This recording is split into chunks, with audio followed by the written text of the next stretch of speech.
Hello, everyone, and welcome to the Shoujo podcast. I'm your host, Sarah, joined as always by Joe, who puts the Joe in Shoujo and Shoujo that you're listening to. Ideally, this is not your first episode, as we are almost done with our coverage of season 1 of Hana-Kimi. But, you know, if you're starting here, we're happy to have you regardless.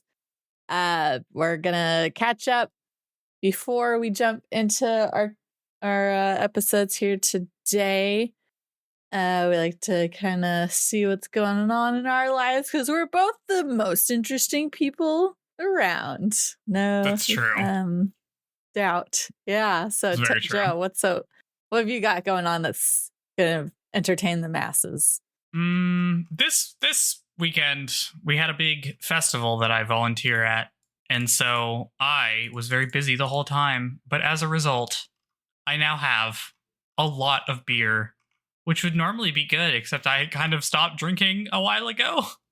So now I'm going to slowly chip away at this beer until it gets drank. So that's my first thing, is I have a lot of alcohol. I've come into the possession of a large quantity of alcohol. So that's great. You don't have friends in need that would it sounds like I need to throw another party, which I guess makes sense because my birthday is coming up, but I'm so tired I don't feel like doing anything. But we will see about that.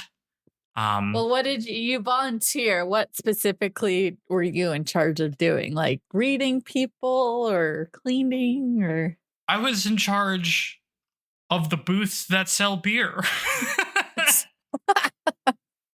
Were you selling people you're like, yes, this is the best stuff ever? Yeah, so there was stuff with that. And that's what it was doing. Itself. Yeah. Yeah. So that's what I really had going on for the most part. And then I also watched. We are continuing our watch through of all of the Disney movies in release order, and we've gotten to the Hunchback of Notre Dame. Okay, isn't it a crazy age gap between the lady and the blonde guy? I feel like I've seen that. What? That movie is doesn't it just make you sad?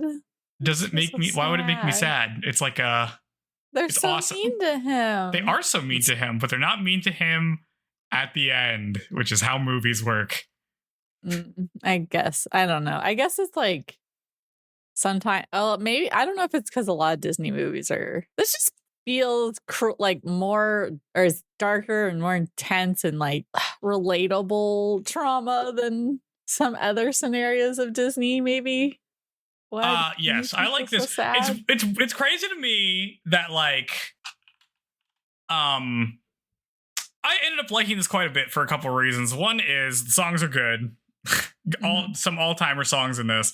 Okay, I could not recall a single one. The villain sings Hellfire. Good song. Top tier villain song. Anyway, yeah, so there's some good songs. It's fun. But it's mostly just like Quasimodo is like a guy everyone kind of like thinks he's ugly and is mean to him. And then Esmeralda's nice to him. And then he's like, maybe Esmeralda is like into me. And then she's not, like romantically. But it's okay because he's able to just make friends with everybody and it's all cool. And I'm like, wow, if only this could have been something that permeated in the culture instead of what we got, which is like weird incel culture. Oh my God. As soon as you said that, I was like, yes, if only. Yes. So yeah, well, you know, anyway, it's also, I like this premise. I like that they just committed to him being ugly because I feel like I've been watching a lot of stuff where it's like, oh, there's a guy that's ugly, but it's just like one thing about him is kind of ugly. Or like that always happens with like characters where they're like, oh, I'm ugly. Like I was watching this with my girlfriend and she's like, this is kind of like Phantom of the Opera, except in Phantom of the Opera, he's like a hot dude, except his face is like a little scarred on one side. It's not even that bad because otherwise he's just super hot. And I'm like, yeah, it's because they're cowards in Phantom of the Opera. Quasimodo is messed up all around, and you still like him. And I'm like, this is basically, they just remade this movie as Tangled later on. It's pretty much the same at the beginning. Okay. Which I like that movie too. maybe we'll see. We'll see how much I like it. Esmeralda has a dog, doesn't she? She has a goat. Right? Oh, a goat. The banter's pretty good. Like, I don't know. Like, a lot of it just kind of worked for me. Maybe it's because I wasn't expecting things from this movie that like it worked out pretty well. Because like even the banter between Esmeralda and Phoebus is actually pretty charming. Like, it wasn't annoying in a way that it was with John Smith and Pocahontas, because John Smith just sucks. Oh man. So okay. Interesting stuff with that. I liked it pretty okay. You liked it pretty okay. Which one have you watched that you're like, yeah, that was the best thing ever? I gave that an 8 out of 10. What is the one I gave the highest? Okay, good. You guys are rating it.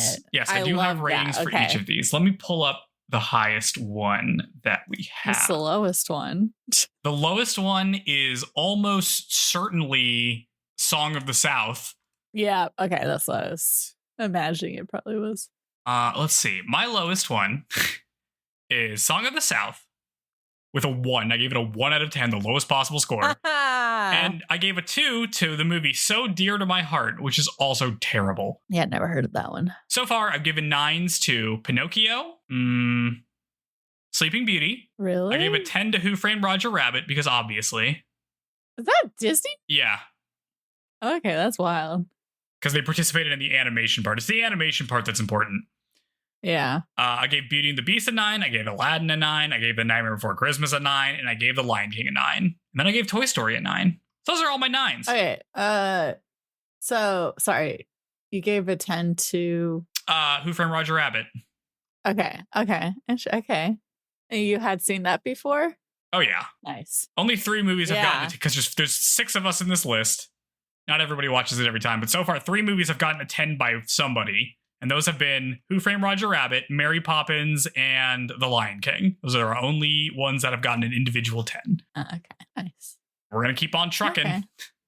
Yeah, you just freaking a bajillion more to go. Oh, yeah. We just finished up 1996 and we're in 1997 territory now. Oh, man. Are you seeing like a reflection of what you're scoring it versus like what was considered like slumps and then like golden or like the Renaissance? Versus, like, are you seeing in your ratings a reflection of so how we bracketed them by the time? By the arbitrary eras people assign. And like so like the average score of the golden era was a 5.9 and the wartime era was a 4. So like we have our average across all of the movies that technically fit into that slot, and see how it goes. Okay. Look at you guys doing work. Data. We like it. That's fun. Yeah. Yeah. So that's what we've been doing. That's what I've been doing. What have you been doing?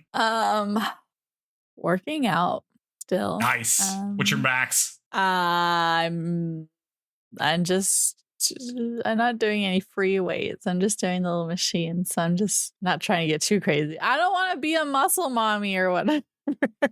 So I really just am doing a lot of, like, today I watched my Hana-Kimi episodes on the treadmill.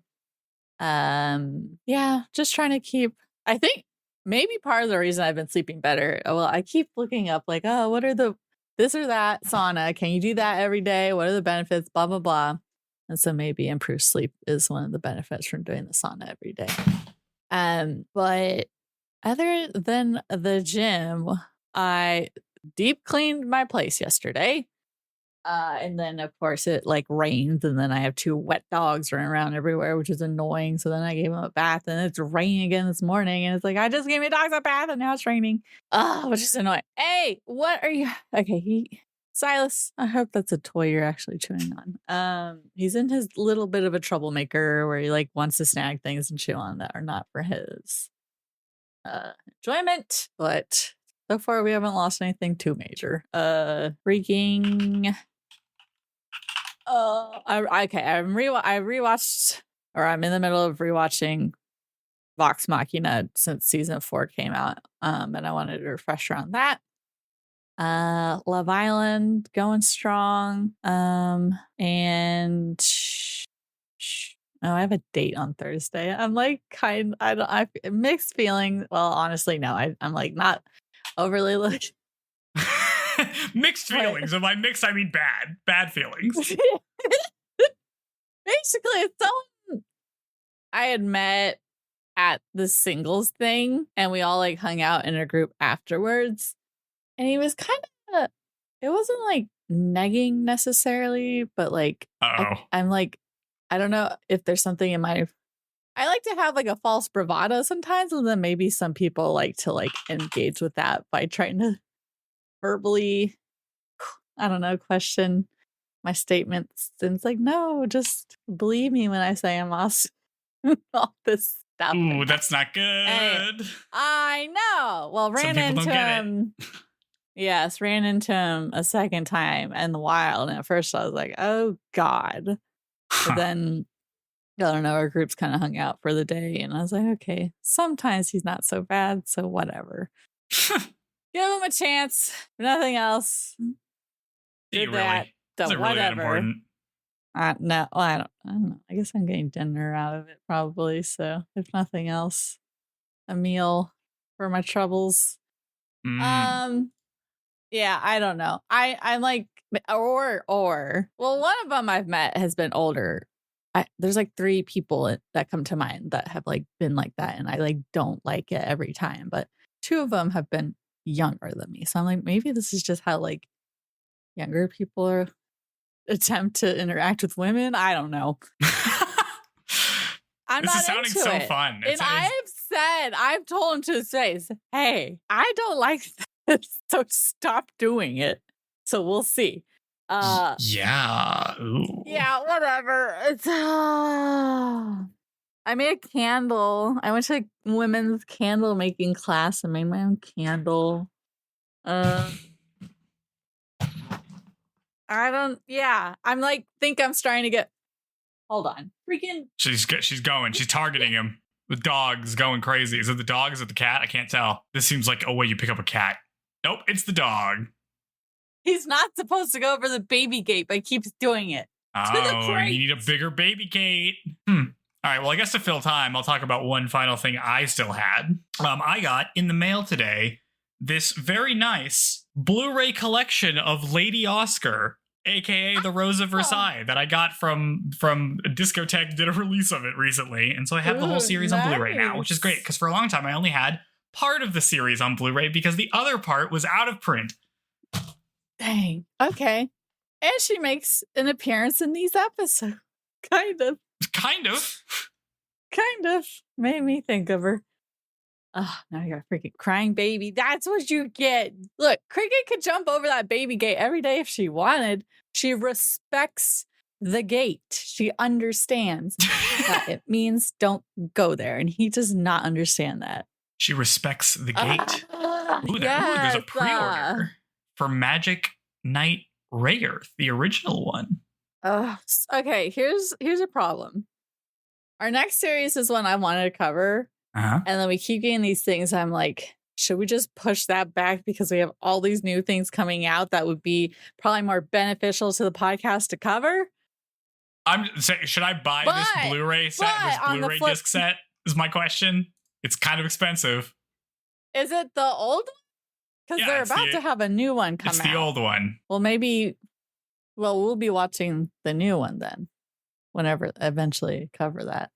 Oh. He's being so dramatic. Well, anyways, but on the flip side, I feel like we've gotten new listeners and listeners that are super engaged by our older series coverage. So maybe screw these new shows. How are we liking them? How are we liking the new show? The whole time I was like, literally the whole time I was watching episode 9, I was like, the show is just not as deep as a puddle, kind of. Like very surface level. God, I do want to say I'm a freaking psychic. Like I called this shit so good last time. Yeah. All the stuff happening. Yeah, like the festival and the freaking beauty pad. I called that stuff. That's true. You did call that stuff. Yeah. Oh my God. I called it so good. Yeah. Well, I guess. Do we get into it? Do we have anything else we could use to fill some time before we have to talk about it? Is this a sign that we don't want to talk about it? I don't know. We can talk about it. I'm just like, should I watch all of Captain Harlock? I'm just like looking through all the Discotheque releases and being like, should I watch all of this? Even though I'm like, I have to watch a bunch of freaking SD Gundam and Digimon Tamers, which I started watching because that's part of the podcast I'm watching along with it. I've never watched any Digimon before. So I don't really understand what's happening, but I watched like Digimon Adventures the first season. I watched that in like high school, and so I had seen bits of it as a kid, and then I was like, I want to watch it, and I was like, this is so good. I think it's good because as a kid, I like watched Pokemon a lot. I think Pokemon was the world that was easier to envision wanting to be a part of and imagining your own, original character and all that. But like Digimon's a better like plot, character development, all that stuff show. And then so I was like, oh, I don't like that people compare the two and then think Digimon is worse because they think it's ripping the name and just a copycat, but it's not at all. It's a partnership. They don't lock up their Digimon in little containers. Digimon just talk. They just hang out with you. They're like your buddy. It's weird. And dope ass opening song. There's this show called Cat's Eye, and it throws me off because for some reason I think about the anime Cat's Eye when people talk about Cat's Eye, the pop group, and I'm like, what? They're like, they did a collaboration with Cat's Eye. I'm like, Cat's Eye? I've never seen Cat's Eye. It looks like it's just Charlie's Cat's Angels to me. A horror movie with Drew Barrymore as a small child is what I'm seeing. I guess it was a Stephen King thing. Oh, yeah, there is a Stephen King thing. Weird. Okay, Joe. Enough. Yeah, I don't think we can do it. Your 500 voice actors you got for us this time. I can only look through the Discotheque archive for so long. All right, voice actors. We have several because there was one person in particular I had to clock. I had to clock them. But it wouldn't make sense to just cover them just because I recognize the voice immediately. And listeners of the show will also recognize them. But first, we're going to start with some people that we're going to say goodbye to, hopefully. We're going to start with Makita Takami, which is his full name. He is voiced by Mitsuki Iwanaka, who is Haruki Yamauchi in Classroom of the Elite. Have you watched this? No. Jenny has watched this, so I'm sure maybe she's like fist pumping or not. I don't know if this is a cool character or somebody who's even important. Who knows? He is also the voice of Tsunehiro Sasaki in Negative Positive Angler, which I thought was just a good name for a thing. What's going on there? I don't know. And he's also a bunch of dudes in Captain Tsubasa. Just a bunch of soccer guys. Oh, okay. Is that it? Like is new, but kind of has an old art style. I think they did a remake of it. Maybe. I think that's a remake thingy. Gotcha. I'm not sure. Yeah, so that's him. Our second voice actor is the voice actor for Nanba, who we're going to spend some more time with in these final 3 episodes, I think. Nanba is voiced by Yuichiro Umehara, who is the Joker, baby, in Suicide Squad Isekai. He's the Joker. That was extremely funny. I have not seen Suicide Squad Isekai, but seeing that this guy's the Joker is pretty good. That's a good credit to have. He's also Goblin Slayer in Goblin Slayer, who I assume is the main guy who just doesn't have a name. Meh. He's Jugrim in Bleach 1,000-Year Blood War, who's like the second hand of the bad guy, who's blonde and has a sword. Oh, okay. Yeah. He is Kureno Soma in Fruits Basket 2020. Is this anybody? Which? Kureno. Name? Kureno Soma. Oh, that's he's the Year of the Rooster. Okay. Ooh. That's me, Year of the Rooster. He's somebody named Pi in Tokyo Mew Mew New. Pi. It must be a new character. It's not any of the original girls. Nope. No, wait, no, it's a villain. It's okay. I think there's like a little scrubby, twerpy one of the villains. They're like aliens, are their kind of rival enemy people, and there's a little one named Pi, I think. Okay. That sounds right. He's also the voice of Tsukioka Tsunan in Rurouni Kenshin, the remake, who's like, what's his face's friend. And he's Sekido in Demon Slayer, who's the anger demon guy from the Blacksmith arc. Oh, okay. Nothing huge. Nah. All right. So the last 2 guys are somewhat minor characters, but I think we're all going to appreciate the last one. But the first one is Tenoiji Megumi, who is the Dorm 1 captain. He is voiced by Masaki Mizunaka, who is the voice of Kisuke Baji in Tokyo Revengers, who this is a character people like, I guess. I've never seen Tokyo Revengers. Don't know. Me neither. He's somebody named Shal Fen Shal in Sugar Apple Fairy Tale, which is a good name. Oh, that's when we first started recording. I think I was watching that, so I mentioned it a bit. I think that's the little guy. Yeah, Okay. it's like the little. There's like a tiny. Remember, because I was like, there's big humanoid hot one, and then there's like tiny one. Yeah, he's like the little one. Yeah, that sounds like Maybe a fairy name. that one day. Oh, the main guy's so hot in that. He's Kakeru Ryuen in Classroom of the Elite, another one of those. He's Diablo in How Not to Summon a Demon Lord, which I think is the main guy, maybe. Never seen this. And he is Lu Wutang in Sakamoto Days. I haven't seen that. Yep, who's like, what's-her-face's brother. So there we go. And then our last guy is Oscar, or Masao Himejima, who is the Dorm 3 captain. He is voiced by Takahito Kyoyasu, who we have heard before, because he is the voice of Daisuke in Ranma 1/2, Excalibur and Soul Eater, Hotori and Fushigi Yugi, Gin Gingham and Turn A Gundam, Zex and Gundam Wing, Mu Laflaga and Gundam Seed, Toji and JJK, Dio in JoJo's Bizarre Adventure, Kuzan in One Piece, and we've heard him for like 10 years as Toga in Revolutionary Girl Utena. Freaking Toga. It's Toga. Okay. Clock this immediately. Look, I'm so bad at the Japanese. I'm like, I don't think I've ever been like, oh, I've heard the Japanese voice actor before. Oh, really? He's like doing a very similar thing. I'm just like, wait, who's this guy? And I'm like, shit, it's Toga. Interesting. So, okay, because he's done like he's always the long hair hot guy, maybe, because Hotohori from Fushigi Yugi's got long flowing hair, and so does Toga, and then so does the character he plays here.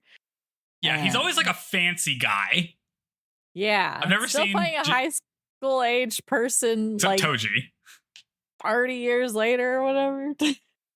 Yep. Pretty good. Pretty good. Mm-hmm. But we don't get him until episode 10. But we're starting with episode 9, which is called Can Things Stay This Way? We open on Makita talking to Izumi outside on like the patio or whatever about Mizuki. Makita gets real weird, asking if he has Izumi's permission to get with Mizuki, and Izumi says that, well, this is not usually his business. He's gonna say no, because how committed are we to being like, you're not a couple even though you're clearly a couple? I don't know. It's like 4 more episodes. Later, Tamami asks Mizuki why Izumi doesn't seem to notice her even though she's trying so hard. She's like, is he stupid or something? Which is a great reaction to have. Anyway, she's going to confess to him and wants Mizuki's advice. And Mizuki's like, oh, you want my advice? And she's like, yeah, he seems to really trust you. And Mizuki's like, oh, that's so great. And then we don't get to hear what her advice is. We just cut to the next scene. What'd she say? Ridiculous. Never know. Later, Mizuki thinks about what Izumi might say to Tamami, as if it is totally obvious that he's not interested in her at all. Sometime later, Makoto dumps Kiyomi on Nikatsu and Mizuki because he's got a date. They fill up a kiddie pool with her and Yujiro, the dog. Nikatsu shows her how to like spray water with your hand, and then she sprays him with the hose because we're having goofy shenanigans time. I like that they're not showing us the creepy face of the dog anymore. Yes. Get that dog the back of his head. Elsewhere, a cross-eyed Makita has a conversation with 2 faceless extras about how he has a new girl he wants to have sex with an earshot of Izumi, who gets mad. He was cross-eyed in this scene. It looked so bad. They've given up the illusion of trying to make him seem like just a cool guy. So now they're just we're going into cartoon villain territory. Yep. Mm-hmm, mm-hmm. Izumi comes and gets mad at Mizuki for being in the sun and having a wet shirt you could potentially see through. But instead of saying that stuff, he just kind of gets mad at her. Mizuki goes to change, and Io walks in as she takes off her shirt. Just like, don't lock the door when you're changing. Yeah. That could have been everyone. Nakatsu would have died on the spot if you walked in there. Yep. Mizuki freaks out, but Io is pretty chill about it. Mizuki fills her in, and Io thinks it's a great love story and is like, I'm on board, because all the Umedas just love this stuff. However, she does warn Mizuki that she's still a girl and therefore is at risk for something. Who knows? Maybe something later in this episode. And things can't stay like this forever, especially if she's in love with Izumi. Later that night, Mizuki asks Izumi if she's girly, and Izumi's like, did Makita say that? And she's like, no, never mind, I'm going to sleep. And Izumi says that she doesn't need to act any differently. And Mizuki is unsure what she's going to do about her love life. Later, Nakatsu, Izumi, Tamami, Kiyomi, and Makoto are hanging out. We learned that Mizuki isn't there because she went out with Makita. And Makoto's like, should you really be this chill, Izumi? You never know what could happen in the privacy of a car. A bizarre thing to say. Yeah. But everybody just kind of like, it's like everybody read the script and knows how to foreshadow. Yeah. Yeah. Even though they've been going together in a cars the whole time. For real. It's I mean, the whole time he's like, are you? No. Okay. I feel like sister lady should have at least been, I don't know. Clearly she's an idiot. You need to spell it out for her. Yeah, we can talk about the failings of adults here very soon. It's evening now, and Mizuki and Makita are late. The other girl, who's the employee, is like, oh, they called and they said their engine on their car stalled, so they'll be an hour or two late. And Izumi hears this and leaves, while Io thinks that maybe Makita is doing something. She's like, uh-oh, is he... She doesn't seem especially concerned, especially later. Nope, she's very much just like, she's like, I sure told him to stop hitting on the ladies. That rascal. Like, bro, what are you doing? Elsewhere, Makita pulls over his perfectly fine working car. Mizuki asks what's up, and he tells her that he thinks that she has feelings for Izumi, but Izumi only likes her as a friend. And she's like, yeah, I guess. And then he's like, you should dump him and get with me. She is about to refuse this when he gets really aggressive and she tries to leave the car, but he stops her from opening the car door and pins her to the chair. I guess we should have added a trigger warning here. Trigger warning for sexual assault, because he's about to sexually assault her when Izumi shows up somehow and pulls him out of the car and then punches him. Okay, there's like a lot of moments where it's like they're really cutting corners on it. Like we don't get to watch him punch. We see the like still of him kind of, but we don't. There's no action. There's no action in this show. Minimal movement takes place in the animation of this series. Is just like sound cut to what happened. Like later we have a stumble. We don't witness that. Like, yeah. If this person is about to sexually assault your friend or really just anybody you kind of know and can confirm this is what's happening, you should probably at least, and you have them down, you should probably at least like kick them in the chest and break some ribs. You know what I'm saying? Like no cameras around. Could have thrown him over the side of the cliff, honestly.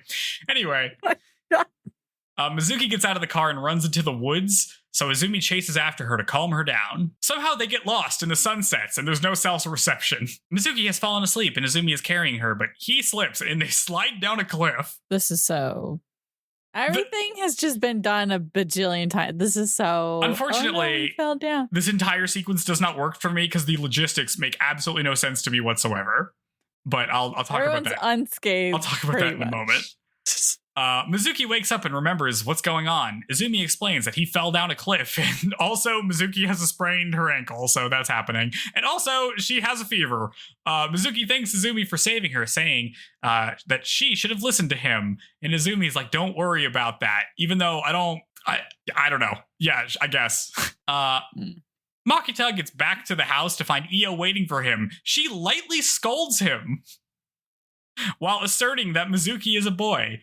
She asks where they are, and Makita's like, oh, wait, they aren't back yet? Yeah, no, this is way too like, be mad. I mean, she doesn't know what happened, like, right? No, okay, but there's also a part at some point where it's like, they haven't... Oh, wait, no. Right, that's not yet. Never mind, you're going to get to it. Never mind, continue. Back in the woods, Mizuki says that Nakatsu and Io should be worried about them, but IDK, man, like, I don't know. Maybe they're not, as we're going to find out in the next scene. Izumi calms her down, but she's running a fever, and Izumi gets all bashful trying to help her out.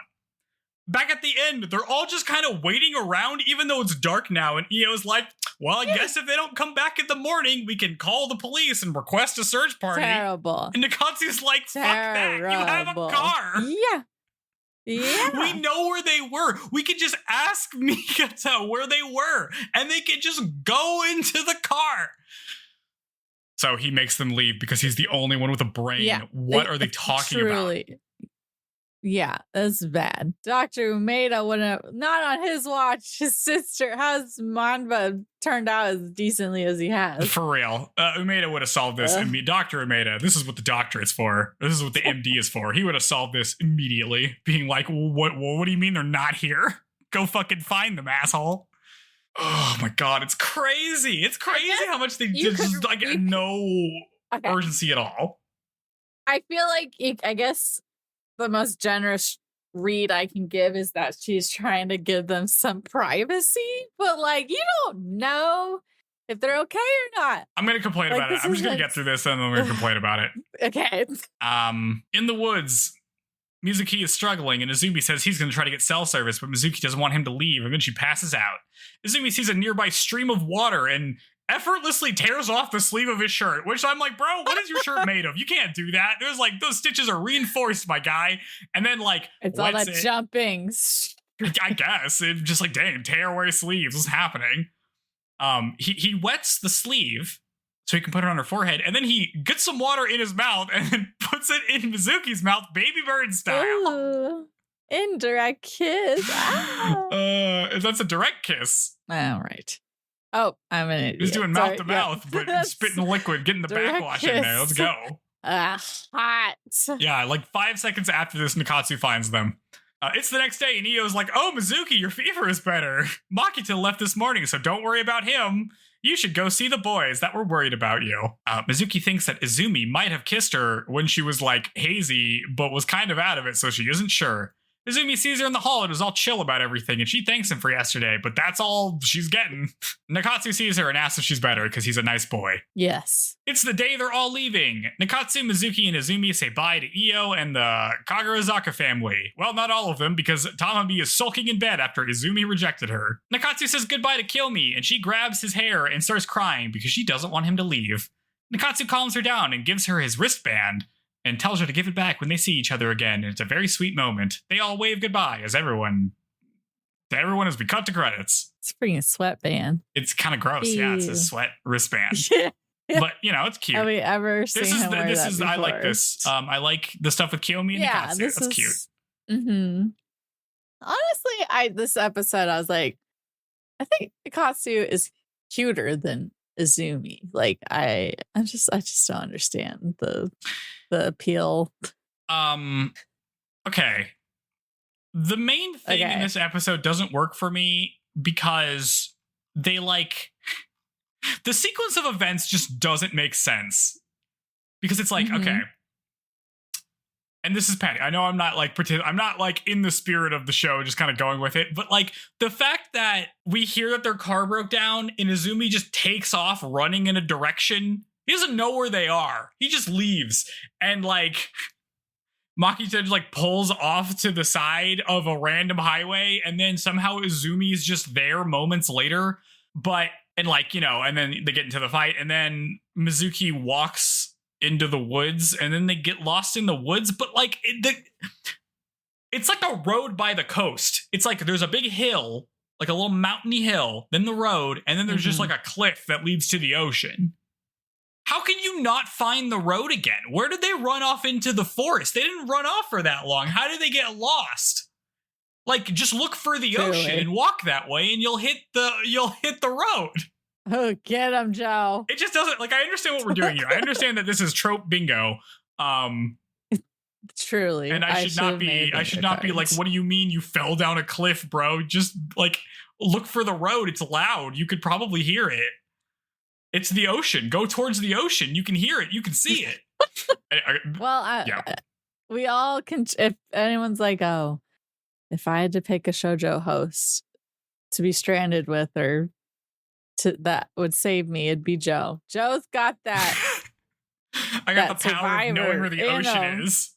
Yeah. Yeah. So, I know it's easy to get lost in the woods. I don't want to try to make it be like, oh, how could you ever get lost in the woods? Because it is a thing that happens. If it is happening, the thing you're supposed to do is stay in the same spot and not move around. I guess they're just flustered from flirting. Yeah. You shouldn't just wander aimlessly in the woods. That's definitely the wrong thing you're supposed to do. If you know you're lost, you're supposed to stay in the same spot so that people can find you. assuming people are going to look for you, which I guess they weren't going to, because Io, the adult, is just like, well, if we don't find him in the morning, we'll let them spend the night in the woods. Girl, what are you talking about? You are the adult here. You are responsible for these teenagers. Like if your college student employee comes back with a black eye and you know that they've been having like weird relationship stuff and they're not with them, and your next question isn't, well, where are they? You're gonna come with me in my car and we're gonna pick them up right the fuck now, or I'm calling the police on you. Oh, totally. Yes. If that's not your response, then you shouldn't be running it in. You shouldn't be employing teenagers. What are you doing? Truly. Yes. Well, okay. And then freaking that guy is like college age, and he should not be trying to fool around with a high schooler. See, okay, this is the other thing, is like last episodes, I'm like, what's this guy's deal, right? Because the way everybody talks about him, they're like, oh, he's like a weird creep guy. And like, other than the fact that he will just like mug at the camera whenever, his actions are kind of normal. Like, you know, he's being like too hands-on, which is like not appropriate, but that's not like, I don't assume someone's going to assault me in a car when they're doing that. You know what I mean? Like that, the A to B just doesn't really feel like it's there. I need the show to like signpost it better than just having Izumi say it or like sense it. Like, I don't know. Cause I just can't. I know we're just supposed to trust him because he's the main guy, but I'm always like, it's kind of be an more interesting story if he was just like kind of jealous and overprotective, and it was like kind of what's going on here. But to get the confirmation that it's just like, oh no, he was just right about everything, is like, all right. Yeah. I don't know. Well, yeah. I mean, have we been content with the way anything has been? Nothing has been satisfactory, really, as far as how they've executed. No. Not really. I mean, you know, sexual assault clearly does happen. It probably happens in similar ways to this. So I don't want to be like too dismissive of this, like as a portrayal of a thing. But I'm mostly just like, I don't like how it fits in with the rest of the story is really my problem with it, you know? Well, it's a serious thing, and then it just feels like we blow past it. It's like a little kind of ridiculous where it's like this very serious thing happens and then they get lost in the wood and then he's like drinking out of a stream and like putting it in her mouth. I'm just like, all right. That just happened to her. Maybe she doesn't want a dude grabbing onto her after she was just being held down by another guy. And even if she is into you kind of thing. Yeah. Yeah. And then she's just like, okay, the next day. And we never think about or talk about this ever again. Yeah. Yeah. I don't love it. It just feels like this happens to like advance the romance plot kind of. Yes. Which I feel like that is often the way it's used in like shoujo as well. Historically, where like you could so it's like I feel like it happens a lot, and you know, often is not something that they really fully explore and just kind of use it as a moment to save. And then like Skip Beat kind of has something like this that happens, and that has more of an impact and like follow through on it than a lot do. Yeah, I think the other part that kind of bothers me about this is that like the whole idea of like, oh, Mizuki's pretending to be a boy in the all boys thing, like there's always kind of the undercurrent of something like that could happen. And I feel like the way you dismiss that in like your story setting is you just kind of don't bring that part up, right? You know what I mean? Like it's kind of just like, you just kind of ignore this for the sake of this story, even though this is a thing that they probably, you know, you would think about if you were doing this. So to bring it up here in this context is just like, now I'm thinking about it for the rest of the show. You know what I mean? I don't know. Yeah.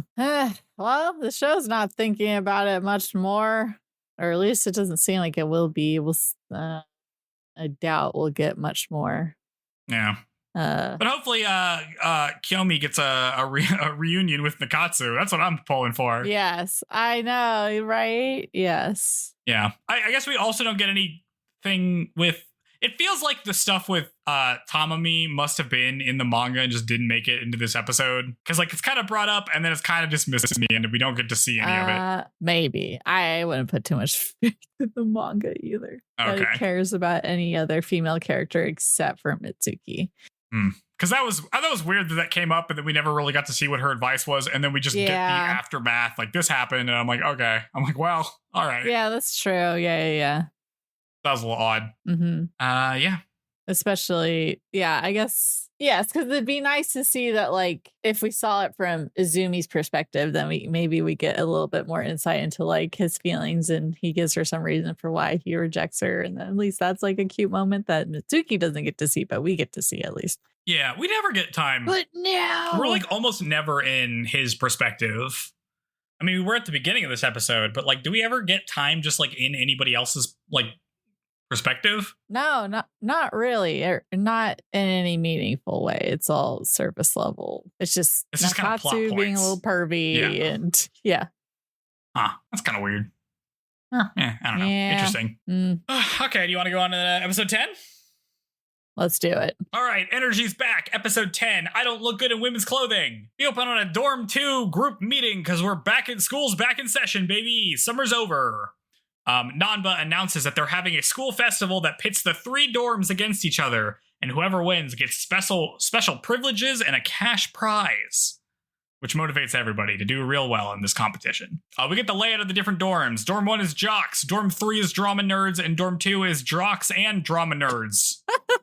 The Dorm 1 RA bursts in and announces that they're gonna win, and they get some banter with Nanba. We get introduced to the big 4 of Dorm 1, who I'll talk about when they're relevant, because they sure weren't relevant right now, and I wasn't about to write down all those names. Nanba is about to call the dorm meeting over, but reminds everybody of the Miss Osaka contest and looks at Mizuki, who clearly doesn't know what's going on. They break, and some of the boys are happy about the festival because girls are going to be there because it's open to the public. Then they ask Mizuki if she's going to be in the Miss Osaka contest where you pretend to be a girl, and she's like, no, I'm not gonna be in a contest where I have to pretend to be a girl. But Nikatsu thinks that would be pretty cute. At least this is the one time where she's like, no, I have to. She's like, the premise of the show. In their dorm room, Izumi explains what other events are happening on day 1, which are like a bunch of athletics stuff, like a relay race, and then he talks about some later events like the chicken fight, which he briefly mentions, and I think this is true. It's going to be in the water. Like, okay, I think chicken fight, and I think of the one, which we have here, so I don't know why she's like, I don't know what that is. I'm just a kid from America, whatever. No. I assume this is going to be in the water. Yeah. She does not clock this, and nobody explains it to her, and she doesn't look it up on her phone, because why would you do that? I feel like a school would not sanction that as, like, that doesn't seem safe for... What, for a bunch of boys? No, well, it doesn't seem like a thing a school would approve of doing. Yeah, who knows what it is. I think it's in the water, though. I think that's the twist of this. We don't get that confirmation. Yes. Maybe it's not. Maybe they do it on dry land, which sounds awful. Again, where everyone around... Okay, Mitsuki, she's stupid. Like, everyone else is like, oh, I don't know if you should be doing that. And no one tells her the reason why she shouldn't be. Just like the last time. Yep. Like, maybe it's be kind to advise her and provide her the full knowledge she needs. No, he just tells her not to enter, and she doesn't know what it is and demands that he tell her. But instead of telling her, they just kind of flirt and then get embarrassed about it. Because they're a couple, and then they go to bed thinking about each other. It's the next day, and Izumi, Nikatsu, and Mizuki all get nominated for the chicken fight, so I guess it's happening. Nikao comes up to Mizuki and says that the 2 of them are going to clean up the Miss Osaka contest, but Mizuki says that she's not going to participate, which upsets everybody, including Nanba, who says that they need her to win the cash prize, and then basically everybody forces her to do it. So she's in the contest now. I want to know how much money we're talking, because I feel like if I was getting, I would be very much like, do it, the money. Yeah, I need the money. This would work on you. Yes. Nanba tells him that there's going to be a 2,000-meter race at the final day. That's worth a bunch of points. It's a 2K race. But he's going to keep the participants secret. I guess it's a relay. Dorm 1 bursts.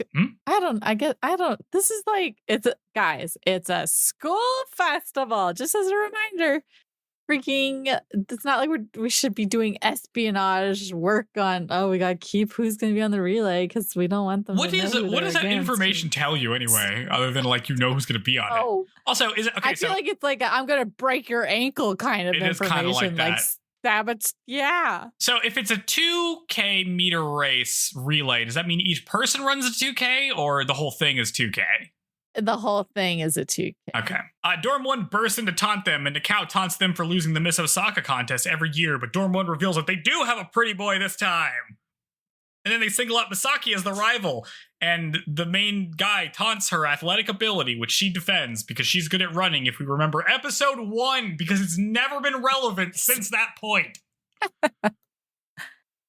Mm-hmm. Mizuki goes to Dr. Umeda, and he's like, why are you going to be in the chicken fight? Because nobody's going to tell her that it's in the water, but whatever. Io shows up to give her an outfit for the Miss Osaka contest, and she's like, oh yeah, this contest is great. Nanba was in it last year, and then she shows him a picture of him with long hair, basically. Mm-hmm. And Mizuki's like, oh, you guys kind of look alike. And she's like, yeah.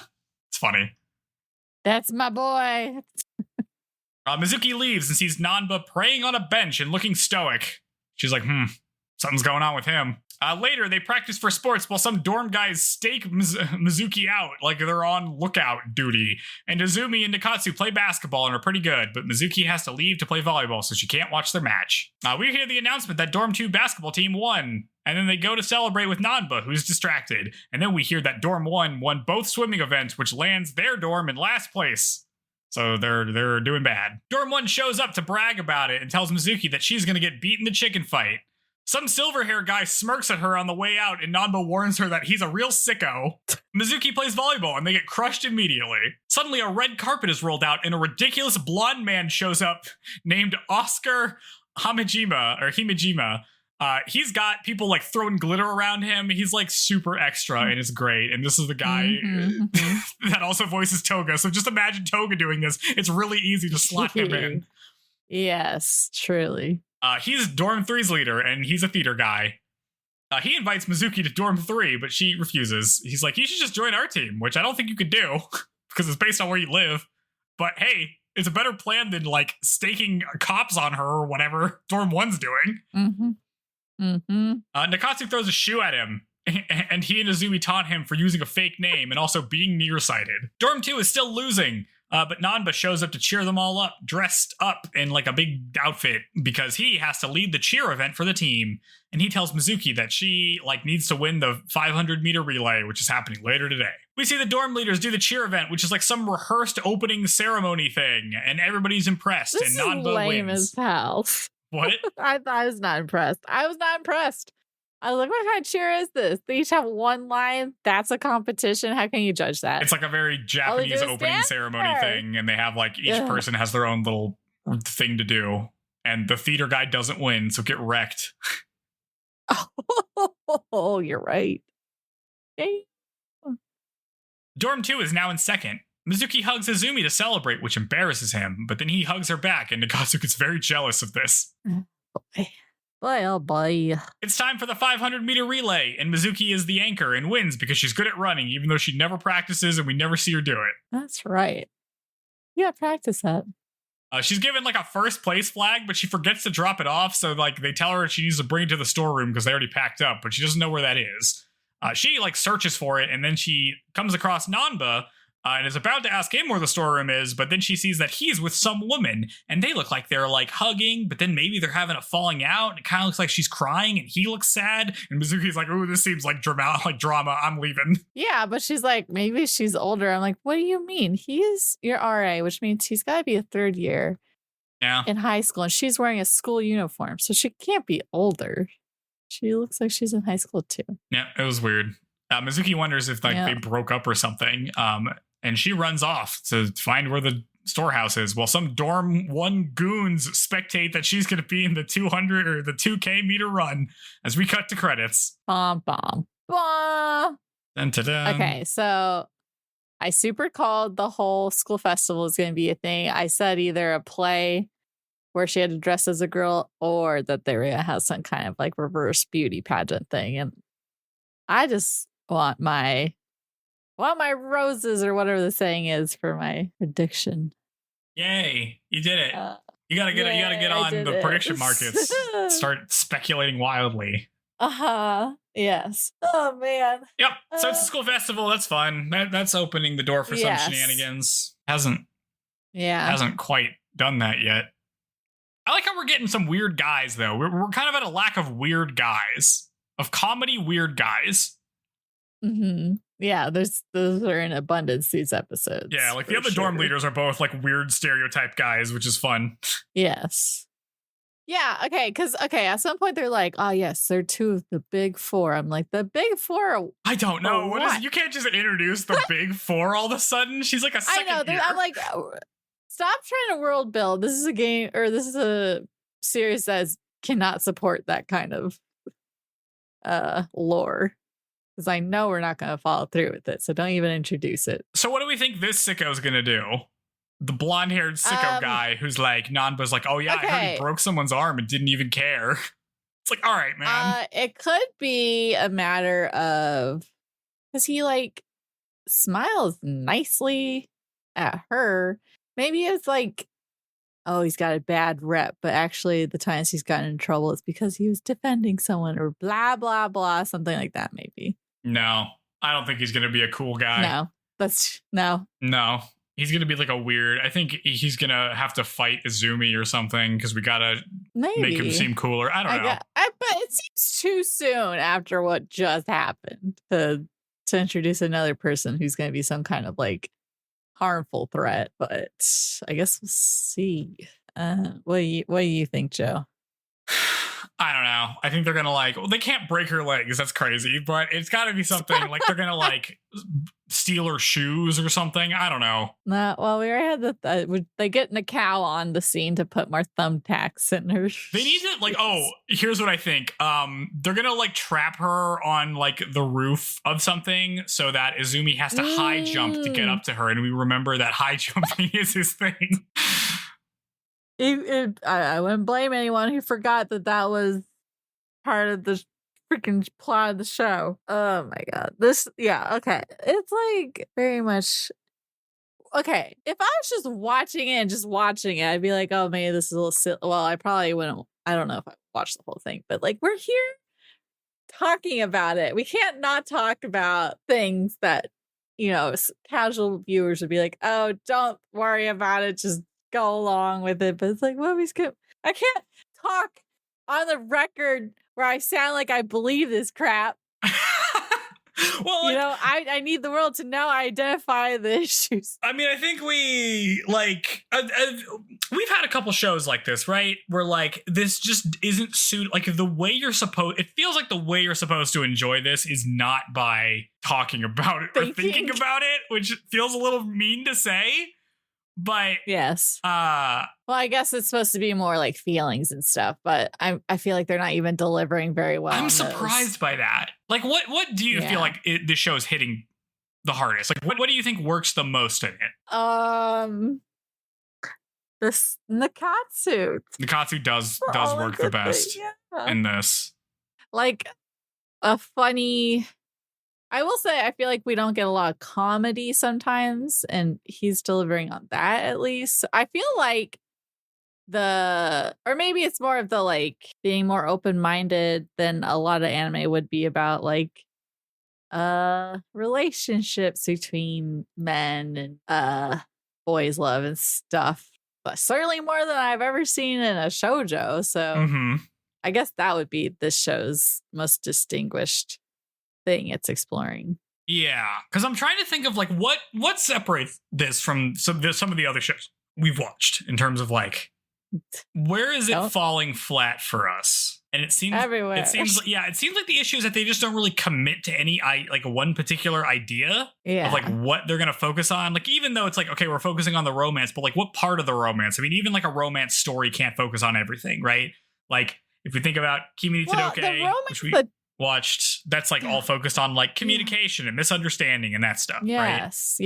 A Sign of Affection was all about like, no, wait, is that what it's called? Yeah. Okay. That one was all about like methods of communication and like how like what the medium is and like how you talk to each other kind of thing. And like how that can make a difference. Like when you want to see somebody, when you're okay texting them, that kind of stuff. Like that makes sense. Yeah.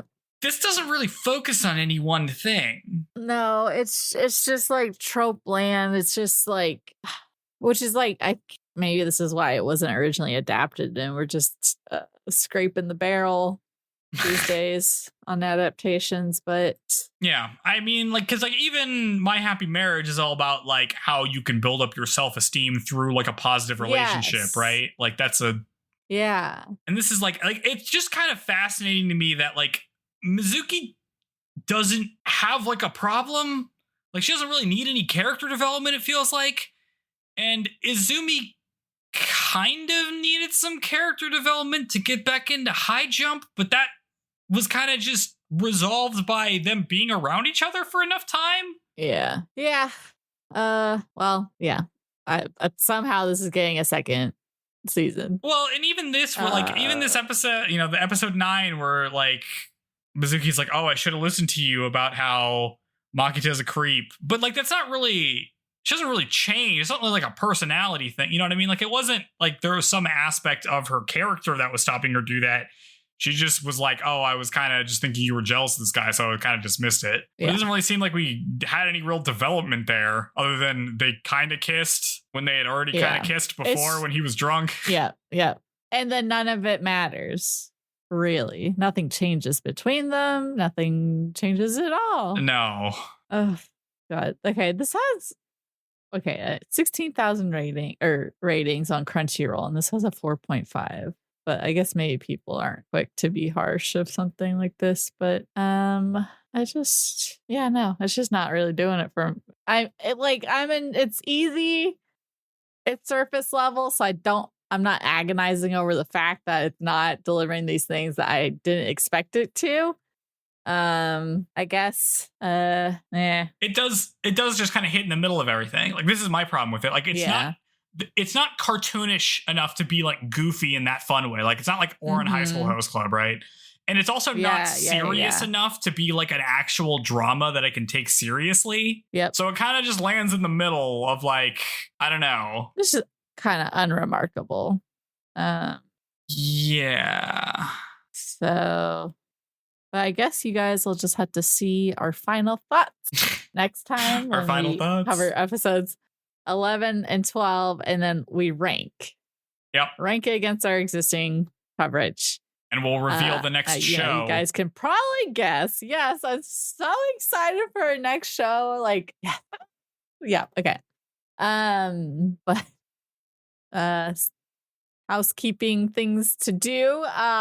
In the meantime, we gotta sell you guys on. Do we have housekeeping? Doing stuff for us. Yes. We had the freaking rate review, blah, blah, blah. Oh, I thought you had something specific because you said housekeeping. I'm like, oh, we have some extra stuff to talk about. Yeah, rate us 5 stars. Just the regular stuff. You just listened to us talk about this. You probably had a good time, hopefully. Yeah, if you're having a good time, 5 stars. Throw us a like on the platforms. Talk about us on your social media feeds. Post about us on Reddit. It turns out it's very easy to get your Reddit posts in the AI overview summary. So if you just go on to like a shoujo subreddit and be like, if you want to find a great shoujo podcast that gives you all the feels, check out the Shoujo podcast. And apparently that can just land you right in an AI summary immediately. That's how easy it is. This is the future. Oh, right. Everything's garbage. That's just complaining. I sent you, what did I send you earlier today? I was like, oh, we're on a list. Oh, yeah, we're on some random aggregator site. Yeah, that's good. Yeah. Great. You gotta manipulate the algorithms. That turns out that's all business is anymore. Making things to make the world better. No, we're not gonna do that. Manipulate the algorithm, which is stupid as hell. That's the plan. Should I watch Appleseed, the original 1988 OVA? It looks like it might be kind of cool. I'm back at looking at Discotheque DVDs. Sorry. When I looked at Discotheque, I got a bottle service app or something. I don't know what. Bottle service. Discotheque. Yeah. Like nightlife shit. DVD. Dang. Okay, I see. They know you're out of the town. Heck. No, I'm tired. I think I'm getting tired of socializing. Yeah, it's because you're doing it a lot. I have been doing it so much. Yeah. Okay. All right. Keep the ball rolling. What did we learn? What did we learn? What did we learn? If you get lost in the woods, you got to stop walking. I know you think you want to keep walking because you're like, I'll get out of the woods. But if you've been walking in the woods for more than 10 minutes and you're not any closer to getting out, you just need to park it. You just need to park there and hope that your friends are not stupid adults that are like, let's wait until morning and decide to go look for you as soon as they realize that you're gone, or maybe alert somebody that they're gone. And you definitely shouldn't walk around in the woods when it's dark, because that's how you fall down a cliff. Good Lord. Yeah. If something bad happens to you and they're like, why didn't you look earlier? Then you're going to be suspicious looking. Like, did you have something to do with their disappearance? And then you're like, no, don't go look for them. Have urgency when, nope. Freaking children are missing. No. Yeah. Ridiculous. Okay. Yep. Indeed. Okay. Yep.